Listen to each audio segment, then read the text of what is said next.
The end of the first day of Dusseldorf Boat Show, the world's biggest indoor boat show. I'm Toby Hodges and we are on board the brand new Moody 41DS for its world premiere here. And I'm sitting in what is described as the forward cockpit. A lot of comfort on a very, very big 40-foot monohull. What I think this Moody 41DS does is blur the boundaries between monohulls, catamarans, power, and even influences a super yacht in there. I'll try and explain a few of those thoughts now. You're probably familiar with the 45DS, which I think is probably about 12 years old or more now, and the 54 that followed it. And Bill Dixon and Moody wanted to combine a lot of the features seen on those boats and pack them into a 40-foot yacht. And it's really quite astonishing how much volume is in this boat and how many features are in it. So you can see it's a very full hull shape. A lot of volume in the forward ends. And then narrows, as modern hull shapes do, around the bilges to keep the waterline narrow. You can maybe see from here the tucked in lines around the aft quarters. It's not a hard chine, but it's not far off. And then obviously a straight transom as well. All of that buying volume. Coming back to this forward area, yeah, you have a big sunbathing area forward. Those cushions forming the seat for that, and even more above the chain locker itself. You have a big flat area to do that because it's just above the owner's cabin, and just a self-tacking jib track there. Super yacht influence I was talking about is, you saw it on the 45, the original, but this proper height bulwark over a foot high there, and solid stainless steel guardrails gives you a real feeling of security, together with this walk around deck, which is the sort of thing you're used to seeing on motorboats.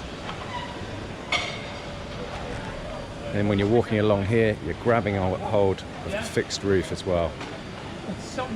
Bill Dixon was saying this afternoon that he was inspired to do that by basically his own sailing, his own cruising at night, and wanting that feeling of security when going up on deck. And it certainly gives you that. This is 399,000 euros ex-VAT for the base boat. Moving aft, you can see how easy it is to go from this helm area up and around the boat. So the benefits we saw on the 45 and the 54 are repeated here, in that you get this big, deep, protected cockpit, because the aft helm areas are raised away from that, so the sailing systems are raised away from that. I really like these big double benches aft. You can fit 2 or 3 on here. And then when you are standing and helming, you can see over that, because actually the coach roof height isn't too high in comparison to past models. The other thing is that Moody have gone for real glass around all of that pilot house, so you can see through that to get to looking at the leeward side. And then you'll see how it's 2 steps down into what then becomes single level living through the cockpit and into that saloon galley area inside. Storage under the cockpit itself is pretty phenomenal, really.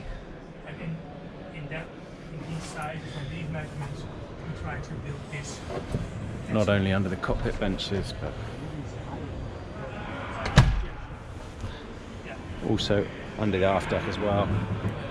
You can see the swim platform there that folds down. So with that sort of stowage area available, so as you can see how you can opt for the extras you'd need for going further distance. Extra tanks, water maker, refrigeration, whatever you want. So it comes with 200 litre water, 400 litre diesel. As I say, you can easily upgrade that because there is the volume and space to do it. And look at this for a nice protected place to come in and enjoy surround views. I have to keep reminding myself and you, sorry if I'm repeating myself, this is a 41-foot boat. It's amazing really, and I guess that's what I was talking about with the blending worlds of catamaran and monohull. Because this is the sort of one level living and the views you're used to seeing on a catamaran and the protected space of the aft cockpit and some of the volume you enjoy with that. But for a couple spending long periods on board, you can see the obvious attractions. To port compact galley, front opening fridge there and a lift top down into it. Good ventilation through the door and through this window out into the aft cockpit. Stowage below, I'll show you in a minute. You get this interior pilot station as well.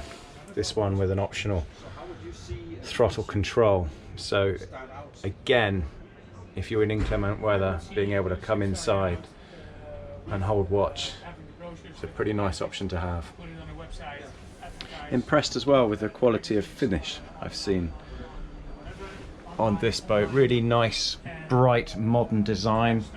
Moody's always used to be quite classic fit out. This one, high attention to styling. And then you move down 3 steps into the accommodation and going straight into the owner's cabin here. To show you again, it's 41 feet, but look, a full walk around double berth.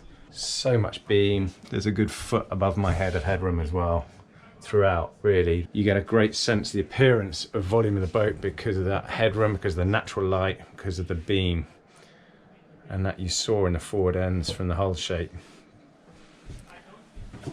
Plenty of space for a forward cabin. Again, more comparable to a motor yacht really. Ensuite heads and shower for this owner's cabin. And look at this for stowage as well. Hanging locker, double wardrobe, yet more in a big deep drawer below that berth.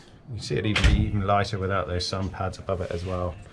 And then moving back aft to port, an optional second heads, otherwise that can all be used as yet more stowage space. And the starboard cabin is normally a standard, a double, or you can have this twin arrangement. And this, again, it's like the sort of thing you'd more used to seeing on a motorboat. Dixon designs for sea line. So again, that shared knowledge is probably no surprise. And it also makes you think back to his early days of Moody's, with the Moody deck saloons in the 80s, really. And the sort of volume that they used to get into those eclipses. Difference is the whole windows for natural light and modern indirect lighting completely transforms it in terms of there's no feeling of, no claustrophobic feeling, no cave-like feeling. It's just space, and it looks really inviting.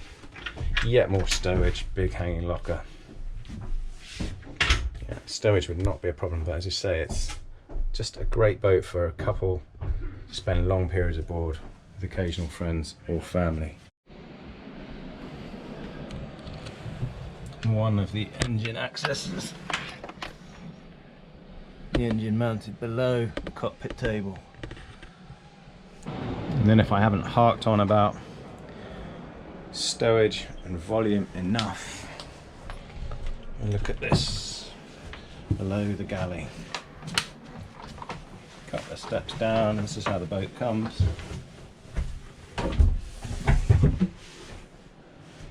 Built-in shelves below there.